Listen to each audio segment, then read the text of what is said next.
នាព្រឹកថ្ងៃទី11ខែវិច្ឆិកាឆ្នាំ2025សម្ដេចមហាបវរធិបតីហ៊ុនម៉ាណែតនាយករដ្ឋមន្ត្រីនៃព្រះរាជាណាចក្រកម្ពុជា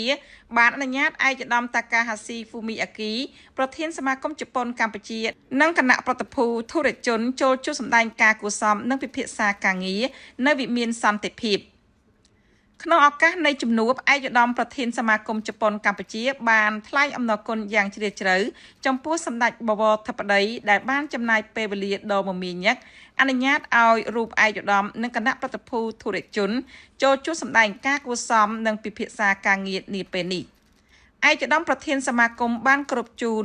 សម្ដេចបវរធិបតីថាក្នុងដំណើរទស្សនកិច្ចលើកទី5នេះមានការចូលរួមពីសមាជិកសមាគមទាំងថ្មីទាំងចាស់ចំនួន30ក្រុមហ៊ុនឯកឧត្តមប្រធានក៏បានគោរពរាយការណ៍អំពីវឌ្ឍនភាពល្អប្រសើរនៃការអនុញ្ញាតផែនការរបស់សមាគមបន្ទាប់ពីសមាគមបានបង្កើតការិយាល័យផ្លូវការរបស់ខ្លួននៅកម្ពុជាក្នុងឆ្នាំ2024ឆ្លៀតក្នុងឱកាសនោះឯកឧត្តមប្រធានសមាគមក៏បានជម្រាបជូនសម្ដេចបវរធិបតីអំពីចំណាប់អារម្មណ៍និងផែនការធុរកិច្ចសំខាន់ៗមួយចំនួនរបស់សមាគមដែលបានរៀបចំនិងកំពុងអនុវត្តដោយផ្ដោតជាពិសេសលើវិស័យសំខាន់ៗចំនួន3រួមមាន 1. ការបណ្ដុះបណ្ដាលធនធានមនុស្សសំដៅលើកកម្ពស់ជំនាញរបស់ពលករកម្ពុជាដោយយកស្តង់ដារជប៉ុនជាគោល 2. វិស័យកសិឧស្សាហកម្មកែច្នៃដែលផ្ដោតលើការកែច្នៃផលិតផលកសិផលមួយចំនួននិង 3. វិស័យ Digital សំដៅបំពាក់ជំនាញ Digital ដល់ពលករកម្ពុជា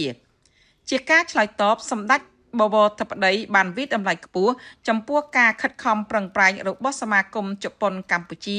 ដែលតែងតែសម្របសម្រួលដំណើរទស្សនកិច្ចរបស់សមាជិកសមាគមដែលធ្វើធុរកិច្ចក្នុងវិស័យនានា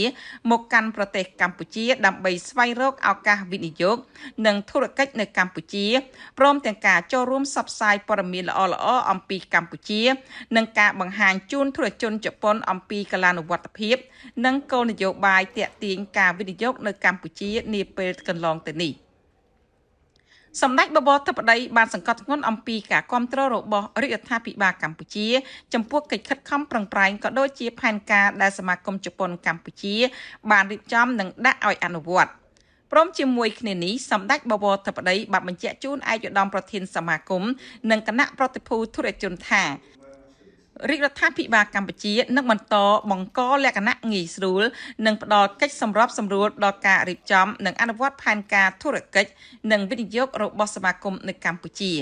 ទន្ទឹមនឹងនេះដើម្បីធានានៅដំណើរការនៃការអនុវត្តផែនការប្រកបដោយប្រសិទ្ធភាពនិងធានាបាននៅការរីកចម្រើនរបស់ក្រុមហ៊ុននិងសហគ្រាសរបស់ជប៉ុននិយាយដោយឡែកក៏ដូចជាការរីកចម្រើនប្រទេសកម្ពុជានិយាយជារួមសម្ដេចបវរធិបតីបានណែនាំដល់ក្រសួងស្ថាប័នពាក់ព័ន្ធកម្ពុជាឲ្យបន្តសហការយ៉ាងជិតស្និទ្ធជាមួយសមាគមជប៉ុនកម្ពុជាដើម្បីសម្រេចបាននូវសកម្មភាពជាក់ស្ដែងមុននឹងបញ្ចប់សម្ដេចបវរធិបតីបានរំលឹកឡើងវិញផងដែរថាក្នុងដំណើរទស្សនកិច្ចការងារផ្លូវការរបស់សម្ដេចបវរធិបតីទៅកាន់ប្រទេសជប៉ុនកាលពីខែឧសភាកន្លងទៅកម្ពុជាជប៉ុនបានឯកភាពគ្នាក្នុងការបង្កើតគម្រោងកញ្ចប់សហបង្កើតសេដ្ឋកិច្ចកម្ពុជាជប៉ុនក្នុងគោលបំណងលើកកម្ពស់កិច្ចសហប្រតិបត្តិការរវាងរដ្ឋនិងវិស័យឯកជនរបស់ប្រទេសទាំងពីរឲ្យកាន់តែជិតស្និទ្ធបន្ថែមទៀតសម្ដេចបវរធិបតីបានលើកទឹកចិត្តឲ្យសមាគមជប៉ុនកម្ពុជាចូលរួមសិក្សា